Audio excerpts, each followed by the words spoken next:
آواز آ رہی ہے؟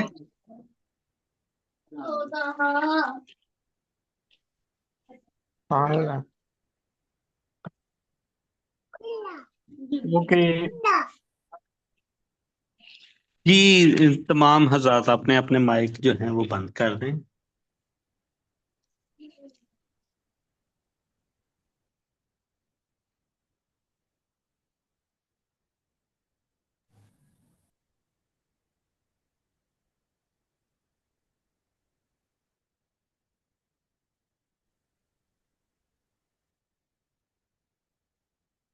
السلام علیکم ورحمۃ اللہ وبرکاتہ. الحمد للہ رب العالمین والصلاة والسلام علی اشرف الانبیاء والمرسلین سیدنا و مولانا محمد وعلی آلہ واصحابہ اجمعین. اما بعد، اعوذ باللہ من الشیطان الرجیم. بسم اللہ الرحمن الرحیم. گزشتہ سے پیوستہ لاسٹ کلاس میں ہم نے آغاز کیا تھا اسلامی عقائد اور اللہ تعالیٰ کے تعارف کا، اور اس میں پھر ہم نے بات کی تھی کہ اسلامی عقائد بنیادی جو کہ ہم اپنی اس کلاس میں شامل کریں گے وہ یہ 12 ہوں گے. ان کے ساتھ ساتھ چھوٹے چھوٹے عقائد جو آتے رہیں گے اس کو ہم ڈسکس کرتے رہیں گے، جن کو ایک تھوڑا سا میں دہرا دیتا ہوں. توحید، رسالت، قرآن و سنت کی حجیت، ایمان بالملائکہ، ایمان بالکتب، ایمان بالیوم الآخر، ایمان بالقضاء والقدر، عقیدہ ختم نبوت، اتباع سنت رسول صلی اللہ علیہ وسلم، تقلید کی مخالفت، عقیدہ شرک اور بدعت سے اجتناب، اسی طرح محبت صحابہ کرام و اہل بیت رضوان اللہ علیہم اجمعین. اس میں پھر ہم نے آغاز کیا تھا توحید کا، یعنی اللہ کی وحدانیت، اللہ کو ایک ماننا. یہ توحید جو لفظ ہے، یہ لفظ قرآن مجید کے اندر بالکل اپنی اس شکل میں کسی جگہ پہ بھی نہیں ہے، اور یہ لفظ حدیث میں کئی جگہ پہ اس طرح آیا ہے. اب ایک کوئی بھی لفظ ہوتا ہے، کوئی بھی صیغہ ہوتا ہے، اس کا ایک اصل ہوتا ہے، باقی اس کے مشتقات ہوتے ہیں. تو یہ جو توحید ہے نا، یہ بیسیکلی مصدر ہے، وحد یوحد توحیدا فہو واحد. ٹھیک ہے، یعنی ایک واحد، جیسا کہ آپ لوگ اپنی عموماً زبان میں استعمال کرتے ہیں، اپنی گنتی میں استعمال کرتے ہیں، واحد، اکیلا. ٹھیک ہے. عقائد کی بات ہو رہی ہے تو عقائد میں عقیدہ، عقیدہ کس کو کہتے ہیں؟ عقائد تو عقیدہ کی جمع ہو گئی. عقیدہ کس کو کہتے ہیں؟ عقیدہ جو ہے مضبوطی سے پکڑ لینا، باندھ لینا. ٹھیک ہے، بالکل مضبوطی سے پکڑنا، مضبوطی سے اس چیز کے اوپر، کسی بھی ایک چیز، لیکن یہ خاص ٹرم استعمال ہوتی ہے توحید کے لیے، اسلامی عقائد کے لیے، اللہ کی وحدانیت کو مضبوطی سے پکڑنے کے حوالے سے. جیسے یہ عقیدے کے میں نے 12 آپ کے سامنے رکھے ہیں، ان کو، یعنی یہ تمام عقیدے ہیں، اور بھی عقائد ہیں، تو ان کو مضبوطی سے تھام کے رکھنا، اس چیز کا نام عقیدہ ہے. یہ تھی پچھلی وضاحت جو ہم نے کی. اور وضاحت کرنے کی وجہ کیا بنی؟ وجہ یہ بنی کہ مجھے درمیان میں ایک دو سوال آئے، جی آپ الفاظ بہت مشکل استعمال کرتے ہیں جو کہ ہم نے پہلے سنے نہیں ہوتے. پہلی بات میں پھر کلیئر کر دوں کہ یہ بات میں نے آپ کو بتائی تھی کہ جو ہماری یہ کلاس ہے عقائد کی، عمومی طور کے اوپر ایسی کلاسیں نہیں ہوا کرتی. اور لوگ نماز پڑھنا تو سیکھ لیتے ہیں، روزہ رکھنا سیکھ لیتے ہیں، زکوٰۃ دینی سیکھ لیتے ہیں، عقائد نہیں سیکھتے. یعنی دین ہمارا بنیادی طور کے اوپر دو چیزوں کے اوپر محیط ہے. جیسے سورت اثر کے حوالے سے ہم نے بات کی تھی کہ اس میں 4 چیزوں کا ذکر ہے. پہلا ذکر جو ہے وہ ایمان لانے کا ہے یعنی عقائد کا. دوسرا ذکر جو ہے عبادات کا یعنی صالحات کا ذکر ہے. تیسرا ذکر یہ ہے کہ یہ جو حق ہے یعنی عقائد اور صالحات ان کو پھیلانے کا. اور چوتھا ذکر یہ تھا کہ ان کے پھیلانے کے حوالے سے جتنی بھی رکاوٹیں آئیں گی ان کو برداشت کرنے کے حوالے سے. یعنی یہ 4 بنیادی چیزیں ہیں اور 4 بنیادی چیزوں میں جو کرنے کے کام ہیں پہلے وہ 2 عقائد اور عبادات میں آتے ہیں. پھر تیسرے نمبر پہ ان کے پرچار کا آتا ہے. چوتھے نمبر کے اوپر اس کے اوپر استقامت کا، برداشت کا، صبر کا آتا ہے. اس حوالے سے پھر ہم بات کرتے کرتے آگے پھر توحید کی تعریف کے حوالے سے. ویسے تو ہم نے بتا دیا تھا کہ اس کی تعریف یہی ہے کہ اللہ واحد ہے یعنی اکیلا ہے. اس کی ذات، صفات اور عبادات میں کوئی شریک نہیں. وہ اکیلا ہے، یکتا ہے. یہ ایک آپ کو جو ہے وہ نارمل تعریف بتا دی تھی. پھر اس حوالے سے ہم نے اپنی جو یہ کہہ لیں آپ لوگوں کے لیے نصاب ہم بنا رہے ہیں یا آپ لوگوں کے لیے نوٹس تیار کر رہے ہیں، ان میں ہم نے کچھ ائمہ علماء حق کی یا ائمہ کرام کی تعریفیں جو انہوں نے توحید کی تعریفیں بیان کی ان کو بھی ایڈ ہم نے کر دیا. جیسے امام ابن تیمیہ رحمۃ اللہ علیہ، امام محمد بن عبد الوہاب کی، اسی طرح امام شوکانی کی، حافظ ابن قیم کی، علامہ ناصر الدین البانی کی، شیخ صالح الفوزان کی. یہ ہم نے وہ ملتی جلتی ساری تعریفیں جتنی بھی ہیں ان کا وہی لب لباب ہے جو ہم نے آپ کو بتا دیا تھا. آخری تعریف ہم پڑھ لیتے ہیں تاکہ وہ ایک ریکال ہو جائے. توحید یہ ہے کہ اللہ تعالیٰ کو اس کے رب ہونے، عبادت کے لائق ہونے اور کمال صفات کے ساتھ یکتا مانا جائے اور اس میں کسی کو شریک نہ ٹھہرایا جائے.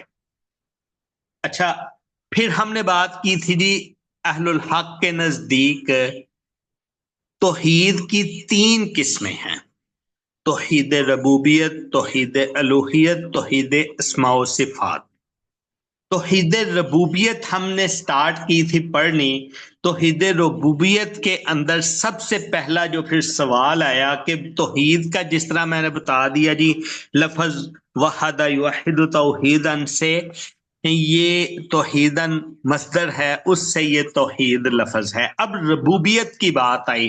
ربوبیت جیسا کہ آپ کو پتا ہے ہماری سورت فاتحہ کا آپ نے درس بھی جو ہے وہ سنا تھا، لاسٹ درس، اس میں آپ کے ساتھ ذکر کیا گیا تھا رب العالمین، رب کا ذکر. ہماری یہ دلیل بھی تھی قرآن مجید سے پہلی جو ہم نے پڑھی تھی، الحمدللہ رب العالمین. تو یہ لفظ رب سے جو ہے ماخوذ کیا گیا لفظ ربوبیت ہے. ٹھیک ہے، جس کے معنی جو ہے وہ ہم نے پہلے بھی پڑھے تھے اور لاسٹ آپ نے درس میں بھی سنے کہ یعنی پرورش کرنا، پالنا، تدبیر کرنا، نظام چلانا، مالک ہونا، حاکم ہونا، پیدا کرنا، یہ اس کے مطلب ہیں رب کے. اور توحید ربوبیت بھی اسی کے گرد گھومتی ہے ساری. توحید ربوبیت کی جو تعریف ہم نے پڑھی تھی اس کے مطابق اللہ تعالیٰ ہی تمام کائنات کا خالق، مالک اور نظام چلانے والا ہے. اس عقیدے کے مطابق اللہ کے سوا کوئی اور رب نہیں جو کسی چیز کا پیدا کرنے والا یا اس پر مکمل اختیار رکھتا ہو. یہ ہم نے ایک توحید ربوبیت کا مطلب جو ہے وہ پڑھا تھا. اس کے بعد پھر توحید ربوبیت کے ہم نے قرآن مجید سے دلائل دیکھنے شروع کیے تھے اور وہ دلائل دیکھنے تک ہمارا یہ پچھلا سبق تھا. یہ پچھلے سبق کا ایک خلاصہ ہو گیا. آج ہم آگے سٹارٹ کرتے ہیں احادیث سے دلائل. لیکن اس سے پہلے ایک بات واضح کر دوں اور وہ آپ لوگوں کو ذہن نشین ہو جانی چاہیے. عقیدہ لینے کے لیے کتنے دلائل کی ضرورت ہوتی ہے؟ مثال کے طور کے اوپر جو ہم نے قرآن مجید سے دلائل پڑھے تھے وہ ہم نے 4 پڑھے تھے، ٹھیک ہے؟ تو عقیدہ لینے کے لیے کیا 4 دلائل کافی ہوتے ہیں؟ اور کیا وہ قرآن مجید سے اور حدیث شریف دونوں سے ہونے چاہیے؟ یہ ایک سوال اٹھتا ہے۔ اس سوال کا جواب جو ہے وہ یہ ہے کہ عقیدہ لینے کے لیے علماء اہل الحق کے نزدیک صرف ایک صریح واضح دلیل ہی کافی ہے، اس دلیل سے عقیدہ لیا جائے گا۔ وہ دلیل چاہے قرآن مجید کی کسی آیت سے مل جائے، وہ دلیل چاہے حدیث شریف سے مل جائے، صحیح حدیث سے مل جائے، واضح اور صریح ہو، جس میں کسی قسم کا ابہام شک و شبہ نہ ہو، تو اس کو دلیل کے طور پر لیا جائے گا اور اس سے عقیدہ بنا لیا جائے گا۔ بات وہی ہے، عقیدہ ایمان کا دوسرا نام آپ کہہ سکتے ہیں، یعنی مضبوطی سے پکڑ لینا۔ عقد سے عقیدہ، عقیدے کسی چیز کو مضبوطی سے پکڑ لینا، تو اس کے لیے صرف ایک ہی صریح واضح دلیل کافی ہوتی ہے، اس کے لیے زیادہ دلائل کی ضرورت نہیں ہوتی۔ ہاں، ایک چیز ہے، اس کے زیادہ دلائل ہیں تو اس کی پختگی میں اور زیادہ اضافہ کرنے کے لیے ہے، پختگی کی وضاحت کرنے کے لیے ہے۔ جس طرح ہم نے یہ آپ لوگوں کے سامنے قرآن مجید کی 4 دلیلیں رکھی تھیں توحید ربوبیت کی، میں ان کو زیادہ تفصیل سے نہیں پڑھتا، صرف متن آپ لوگوں کے سامنے رکھ دیتا ہوں، ایک تو یاد دہانی ہو جائے گی۔ دلیل نمبر 1 ہماری تھی جی الحمدللہ رب العالمین، دوسری تھی یا ایھا الناس اعبدوا ربکم الذی خلقکم، رب کا مطلب خلقکم والذین من قبلکم لعلکم تتقون الذی جعل لکم الارض فراشا والسماء بناء۔ تیسری تھی اللہ خالق، دیکھیں نا رب کی تعریف میں وہ جو 3 لفظوں کے اوپر ہم نے فوکس کیا تھا، ان میں یہ خالق کل شیء وہو علی کل شیء وکیل، یہ ان 3 لفظوں میں سے 2 لفظ اس آیت میں آگے۔ کل لمن الارض ومن فیہا ان کنتم تعلمون سیقولون للہ، اور اس دلیل سے ہم نے یہ بات بولی تھی کہ یہ توحید ربوبیت ایسی چیز ہے کہ جس کا اقرار نہ صرف مسلمان کرتے ہیں بلکہ جو غیر مسلم ہیں، جو مشرکین ہیں، وہ بھی کرتے ہیں۔ اچھا، تو کیا یہی 4 دلائل ہیں صرف توحید ربوبیت کے جو ہم نے آپ کے سامنے رکھے قرآن مجید سے، یا اور بھی ہیں؟ اور بھی ہیں، بالکل ہیں، اور اس کی ہم آپ کو لسٹ بتا دیں گے، آپ نے خود اپنے طور کے اوپر اس کو دیکھنا ہوگا اور اس کو یاد کرنا ہوگا اور سمجھنا ہوگا۔ اس کے متعلق کوئی سوال ہوگا یا کوئی اشکال ہوگا وہ بتا دیجیے گا، اس کو ہم کلیئر کر دیں گے۔ لیکن ادھر رکتے ہوئے ایک اور تھوڑی سی آپ لوگوں سے اسیسمنٹ بھی ہونی چاہیے۔ لاسٹ سبق میں اللہ تعالیٰ کے تعارف کے لیے 4 پوائنٹ بتائے تھے بطور اسائنمنٹ، جس نے کیے ہیں وہ ہینڈ ریز کرے۔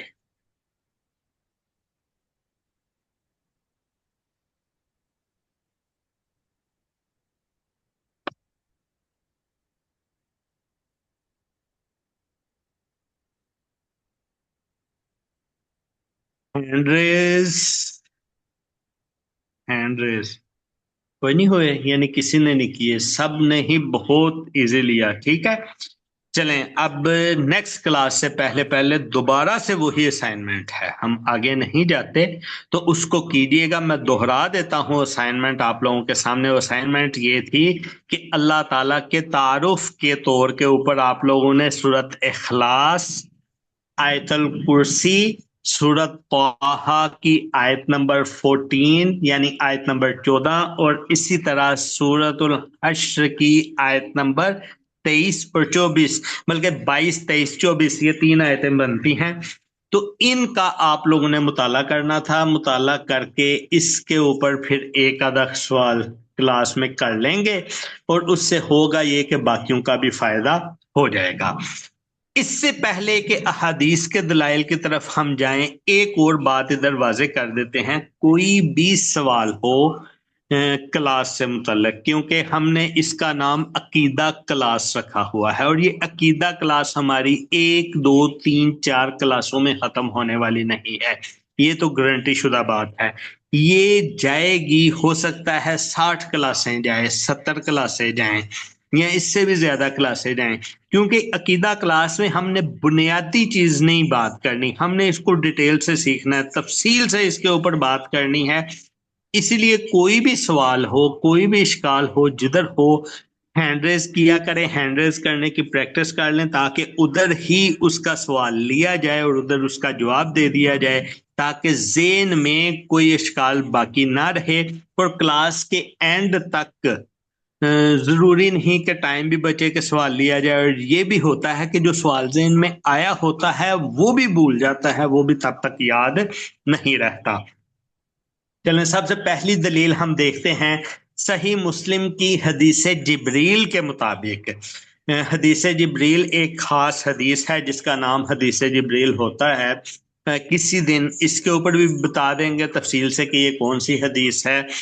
حدیث جبریل میں حضرت جبرائیل علیہ السلام نبی کریم صلی اللہ علیہ وسلم سے پوچھتے ہیں کہ ایمان کیا ہے، ایمان کی تعریف پوچھتے ہیں۔ آپ صلی اللہ علیہ وسلم نے فرمایا ان تؤمن باللہ و ملائکتہ و کتبہ و رسلہ والیوم الآخر و تؤمن بالقدر خیرہ و شرہ، یہ کہ تم اللہ پر ایک، اس کے فرشتوں پر 2، اس کی کتابوں پر 3، اس کے رسولوں پر 4، قیامت کے دن پر 5، اور تقدیر کے اچھے اور برے ہونے پر ایمان لاؤ، یعنی 6 چیزوں پر ایمان لانے کا پیارے پیغمبر صلی اللہ علیہ وسلم نے سیدنا جبرائیل علیہ السلام کے سوال کا جواب دیا کہ ایمان اس کو کہتے ہیں کہ ان 6 چیزوں کے اوپر ایمان لے کے آؤ، اور یہ ایمان کی تعریف بھی ہے۔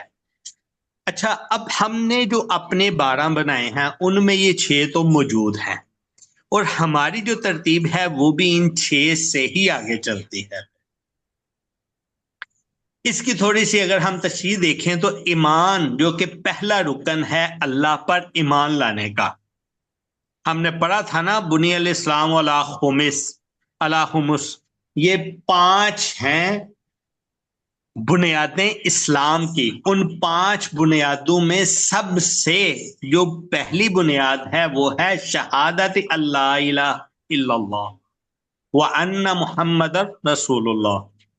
اچھا، یہ جو ہے، پھر ساتھ میں ہم نے مثال دی تھی کہ ایک ٹینٹ لگتا ہے، ٹینٹ میں ایک درمیانی ستون لگتا ہے جو کہ مضبوط ہوتا ہے، جس کے اوپر ٹینٹ کھڑا ہوتا ہے، باقی سائیڈوں کے جو 4 ستون ہوتے ہیں وہ اس کو ہائٹ دیتے ہیں، اس مثال کے ساتھ آپ کو سمجھایا تھا۔ تو یہ وہ ایمان ہے، یہ وہ ستون ہے کہ جس ستون کے حوالے سے یہ ہمیں حدیث جبریل سے پتا چلا کہ اس میں 6 چیزوں کا پیارے پیغمبر صلی اللہ علیہ وسلم نے بولا کہ ان کے اوپر ایمان لے کے آنا۔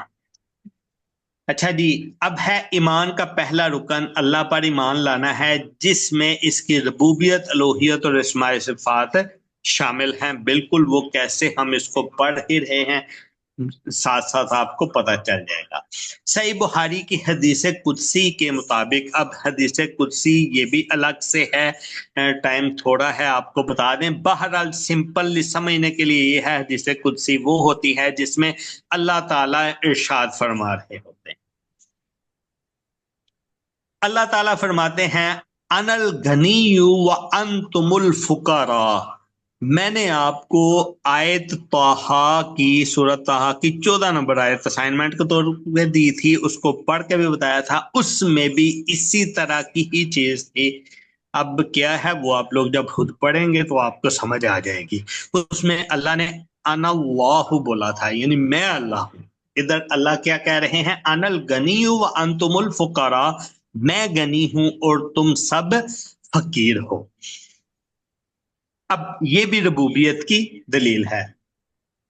تیسری دلیل ہم نے جو حدیث شریف کی آپ کے سامنے رکھی ہے، ترمذی کی حدیث ہے، نبی کریم صلی اللہ علیہ وسلم نے فرمایا اذا سالت فاسأل اللہ واذا استعنت فاستعن باللہ، جب تم مانگو تو اللہ سے مانگو، اور جب بھی مدد طلب کرو تو اللہ سے طلب کرو۔ یہ ربوبیت کی بھی بنتی ہے اور یہ الوہیت کی بھی بنتی ہے۔ کیسے؟ ربوبیت کی اس طرح بنتی ہے، مانگا کس سے جاتا ہے؟ ہمیشہ اسی سے مانگا جاتا ہے جو کسی چیز کا مالک ہوتا ہے۔ جو کسی چیز کا مالک ہے ہی نہیں، اس سے ہم وہ چیز مانگ ہی نہیں سکتے۔ مثال کے طور کے اوپر میرے گھر میں میری کوئی چیز ہے، باہر سے کوئی آئے گا وہ آ کے مجھ سے مانگے گا، کیونکہ اس چیز کی ملکیت ہے میرے پاس۔ جب ملکیت ہی نہیں ہوگی میرے پاس تو ہمسائے سے میری چیز نہیں مانگ سکتے۔ تو یہ جو ہے دلیل دونوں کی بنتی ہے کہ چیزیں جب بھی مانگنا ہے، جب بھی مانگنا ہے، کیا چیز؟ کچھ بھی، کچھ بھی، جو بھی مانگنا ہے وہ کس سے مانگنا ہے؟ اللہ تعالیٰ سے۔ اس کا مطلب ہے کہ ہر چیز کا پھر مالک کون ہے؟ اللہ تعالیٰ ہے۔ تو یہ والی حدیث جو ہے وہ الوہیت کی بھی دلیل بنتی ہے اور ربوبیت کی بھی دلیل بنتی ہے۔ اچھا، یہ صرف 3 حدیثیں دلیل کے طور کے اوپر ہم نے لی ہیں، تو کیا بس یہی 3 حدیثیں ہیں؟ نہیں، اور بھی ہیں۔ اب بات تو کسی جگہ پہ ہم نے ختم کرنی ہے، آگے چلانی، ساری دیکھتے جانا نہیں۔ واضح طور پہ بتا دیا کہ عقیدہ لینے کے لیے صرف ایک دلیل کافی ہے جو صراحت اور وضاحت کے ساتھ موجود ہو، جس میں کسی قسم کا کوئی شک و شبہ نہ ہو۔ اب جی اہل الحق علماء کے نزدیک یہ نظریہ توحید ربوبیت کا کیا ہے؟ اہل الحق کے نزدیک توحید ربوبیت کا مطلب صرف یہ نہیں ہے کہ اللہ خالق ہے، بلکہ اس کے ساتھ یہ عقیدہ بھی ہے کہ وہی پالنے والا ہے، وہی روزی دینے والا ہے، اور وہی تمام کائنات کا نظام بھی چلانے والا ہے۔ اسی طرح اہل حق کے مطابق توحید ربوبیت کا اعتراف جو ہے وہ نہ صرف مسلمان کرتے ہیں بلکہ غیر مسلم بھی کرتے ہیں، مشرکین بھی کرتے ہیں۔ اختلاف جا کے کس جگہ کے اوپر آتا ہے کہ وہ توحید الوہیت سے اس کو نہیں مانتے، اس میں اللہ تعالیٰ کا شرک کرتے ہیں، اس میں اللہ تعالیٰ کو خالص نہیں رکھتے، اللہ تعالیٰ کی الوہیت میں خالص نہیں رکھتے، اس میں شرک کرتے ہیں۔ خلاصہ ہمارا ربوبیت والا چیپٹر آج ختم ہوا، تو اس کا خلاصہ یہ ہے کہ اہل الحق کی تعلیمات کے مطابق توحید ربوبیت ایمان کا ایک لازمی حصہ ہے، اور اس کے بغیر ایمان مکمل نہیں ہے۔ اللہ تعالیٰ کی ربوبیت کا اقرار کرتے ہوئے بندے کو اس کی عبادت میں بھی خالص ہونا چاہیے، جیسا کہ قرآن و حدیث میں بار بار اس کی وضاحت آئی ہے۔ بات وہی کہ اور زیادہ دلیلیں چاہیے، مل جائیں گی، لیکن کافی ایک بھی ہے ماننے کے لیے، ٹھیک ہے؟ تو قرآن مجید میں توحید ربوبیت کی آیات جتنی ہیں، جتنی آیات میں ربوبیت کا ذکر آیا ہے، ان کی یہ لسٹ بھی ہم نے بنا چھوڑی ہے جو ہم اپنے نوٹس بنا رہے ہیں۔ اس کے علاوہ آپ لوگوں کو بولا تھا کہ آپ لوگ بھی اپنے ہاتھ سے خود آپ اپنے لیے نوٹس بنائیں، تو اس میں یہ سورت بقرہ، سورت آل عمران، سورت اعراف، سورہ یونس، سورت ہود، یعنی ساری پورے قرآن مجید میں جس جس جگہ کے اوپر ہیں وہ ساری ہم نے نکال کے اس کی لسٹ بنا دی ہے، وہ آپ لوگ دیکھ سکتے ہیں۔ آگے ہے جی ہماری توحید الوہیت۔ آج ہم اس کو شروع نہیں کرنا چاہتے، صرف الوہیت کا مطلب بتا رہے ہیں۔ لا الہ الا اللہ، آپ لوگ کلمہ پڑھتے ہیں، اس میں لا الہ، الہ کا جو لفظ ہے نا، اس عربی کے الہ لفظ سے ماخوذ یہ الوہیت ہے، ٹھیک ہے؟ تو جس کے معنی ہوتے ہیں جی عبادت کے لائق ہونا، معبود ہونا، یا ایسی ذات جس کی بندگی اور پوجا کی جائے۔ آج کے لیے اتنا ہی، کل سے مراد نیکسٹ کلاس سے اس کا باقاعدہ ہم آغاز کریں۔ ٹائم چونکہ ختم ہو رہا ہے، کسی کا کوئی سوال ہے تو وہ بتا دیں، اس کو لیتے ہیں، اس کے بعد پھر ہم انشاءاللہ۔ السلام علیکم ورحمۃ اللہ۔ یہ وعلیکم سوالات تو السلام۔ بندے تیار کریں گے اگلے آپ کے لیکچر کے لیے، تو ساتھی سارے نوٹ فرما لیں جمعے کے روز کے لیے کہ سورت حجرات ہے، 49 نمبر سورت ہے قرآن پاک کی، 26واں پارہ ہے۔ سورت حجرات کی آیت نمبر 12، سادہ 2-3 لائنوں کی سورت یہ آیت ہے وہ، اور اس کا ترجمہ اور کچھ تشریح اگر ساتھی پڑھ لیں اگلی لیکچر کے لیے نا، تو ان کے ذہن میں ایک آئیڈیا سا ہو جائے گا۔ اس پہ بہت زیادہ موضوعات ہیں لیکن 3 ہم چیزیں لیں گے۔ 11 زم 12 13 نہیں، صرف آیت نمبر 11، صرف آیت نمبر 11، اس کے 3 چیزیں: تجسس کرنا، زن کرنا جسے کہتے ہیں، دوسرا زن کرنا، تجسس کرنا، اور غیبت کرنا۔ اس کی کیا شکلیں ہیں، کیا جائز ہیں، کیا ناجائز ہیں، کیا ہے۔ یا ایھا الذین آمنوا اجتنبوا کثیرا من الظن ان بعض الظن اسم ولا تجسسوا ولا یغتب بعضکم بعضا ایود احدکم ان یاکل لحم اخیہ میتا فکرہتموہ۔ بس یہ آیت، بس میں کہتا ہوں یہ وہ ایک دن پہلے نا جمعے کو ساتھی دیکھ لیں سارے۔ اور یہ خوشی ہوئی ہے کہ آج تو بہت زیادہ حاضری ہے، 22 لوگ ہو گئے۔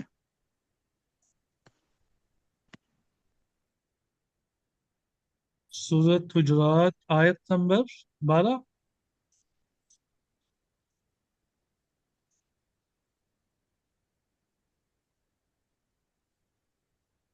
11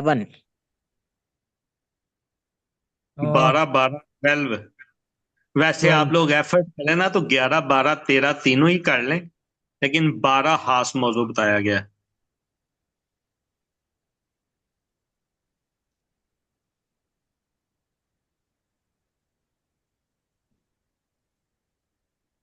جی کوئی سوال نہیں کسی کا، پھر ختم کریں کلاس کو۔ 7 منٹ ہیں، کوئی سوال ہے تو کر لیں، خاص اس سبق کے متعلق یا پچھلے سبق کے متعلق۔ آیت نمبر 12 ہے، سورت نمبر 49 ہے، پارہ نمبر 26 ہے۔ 12 نمبر آیت میں یہ 3 چیزیں بڑی لمبی ہیں: زن کرنا، تجسس کرنا، اور غیبت کرنا۔ اس حوالے سے بڑے تفصیلی احکامات ہیں۔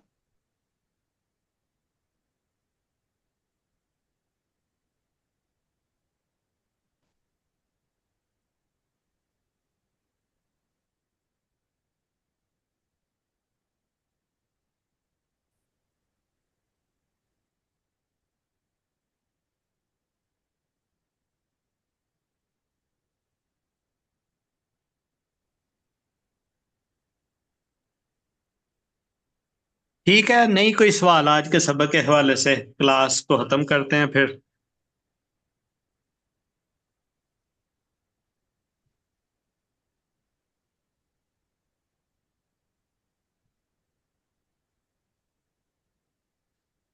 سبحانک اللہم و بحمدک، اشہد ان لا الہ الا انت، استغفرک و اتوب الیک۔